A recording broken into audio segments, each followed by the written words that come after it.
Scenario 2 is the Russians do break the Ukrainians and they're at the Polish border this year, in which case we will get that direct NATO-Russia conflict that we've been desperately trying to avoid this whole time. Because from the Russian point of view, capturing all of Ukraine does not solve their security problem. They actually have to plug the access points that allow access to the Eurasian landmass, and that means getting to Warsaw. And that means a direct fight with NATO. Is that the nightmare scenario? Yeah, because that means there will be nukes used. The Russians have proved repeatedly that they can't find a conventional war against NATO equipment in the traditional sense. And if we get them attacking NATO and you get the full force of NATO and the American military complete with total air superiority, it'll obliterate the conventional columns, and the only thing that the Russians will have left to throw are nukes, and they will throw them. So that's scenario 2. That's scenario 2. Scenario 3, the Ukrainians are able to do a lightning assault south, probably from Zaporizhzhia to the Sea of Azov, and in doing so completely cut off the entirety of the Crimea. Crimea relies on irrigation from a single canal for 80% of their food production, and the sluice gate is now in Ukrainian control, so it will not be turned on. And with the Kerch Strait Bridge offline, the Russians can't rail food into Crimea, and the rest of the Kerch Bridge, the road bridge, is undoubtedly going to go down later this year. So there you put the bulk of the best troops that the Russians have on a starvation diet, literally, and you probably have 500,000 people dying from famine in the Crimea, including the best of the Russian military units this year. I don't think even in the best case scenario that the Ukrainians can kick the Russians out of the eastern parts of Ukraine this year, because they don't have sufficient deep strike into Russia proper to break up the logistics lines. And that is what is necessary. If Ukraine is going to win, they don't just need to clear their own territory.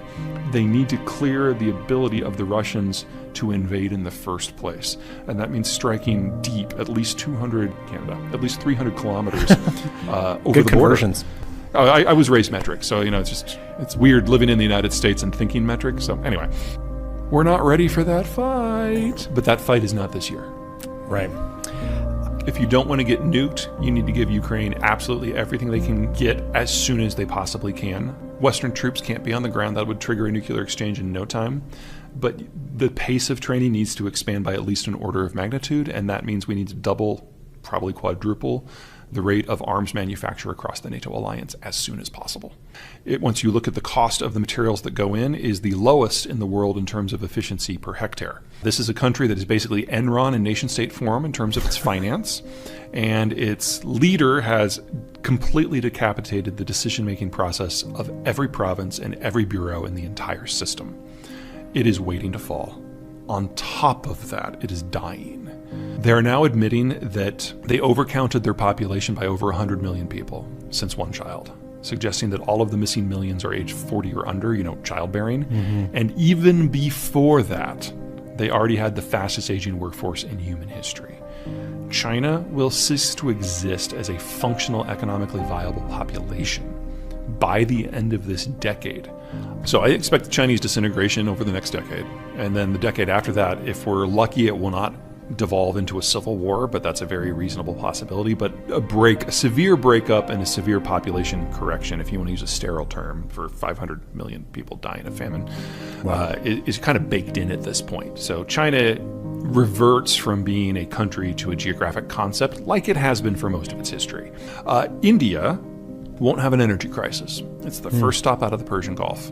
It might have a food crisis, but they have fertilizer fabrication in country, and they don't have the security issue for bringing in things like phosphate or potash that the Chinese have.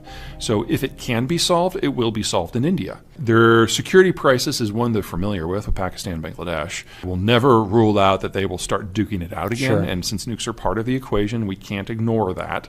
But neither side is itching for that fight, and they actually do have decent buffers between Pakistan and India. There's a desert for most of it. So I don't think that's likely. You remove the Germans and the Chinese from global manufacturing, and North America has to double the size of its industrial plant if it still wants stuff. India has to do the same thing. Now, unlike the US and Canada, India doesn't have a partner. They don't have the equivalent of a Mexico to help out and make this an easier carry. So it's not going to be as efficient. It's not going to be as high quality, but it's going to be enough for them. And if you are producing goods for 1.5 billion people, you have a consumer base. That's a lot of economic growth. And yes, the consumer base, their demographics are not aging nearly as quickly as China's. They are aging. It is not the bottomless pit of people that people think it is. If you I think median age somewhere around 27 or 28. Oh, I don't have that number at top of mind. But if you think of a traditional demographic structure as a pyramid with more babies than children, than young adults, than mature adults, than retirees, just a pyramid. India, the pyramid goes down to about age 35 and then drops straight down. So they are aging quickly. And that will be a problem 40 years from now. Right. But that's 40 years. A lot can change in 40 years. The short version is probably not. I mean, Africa's a big place, 50-odd countries. Sure. The story I'm about to tell you doesn't match for all of them, but for most of them. So the African demographic profile has happened because of two things.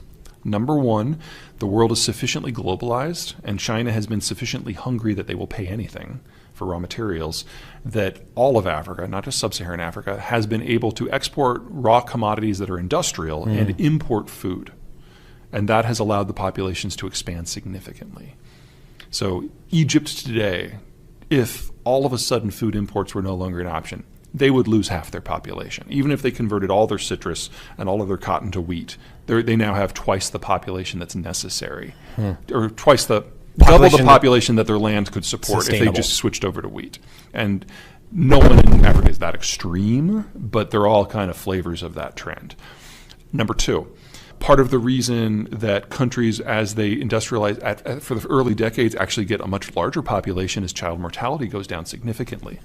In the case of Africa, that's not because they have gotten better at it. That's because they've been able to afford the technologies that they import in terms of things like antibiotics and child care stuff. In a post-globalized environment, the food imports and those technologies go away. And you would expect to see population crashes. Maybe not as dramatic as what I'm expecting to see in China, but still horrific. The second problem is that Africa is a series of 5 stacked plateaus, and it's very difficult to get physical infrastructure up and down those plateaus. So in the colonial era, the Europeans never tried.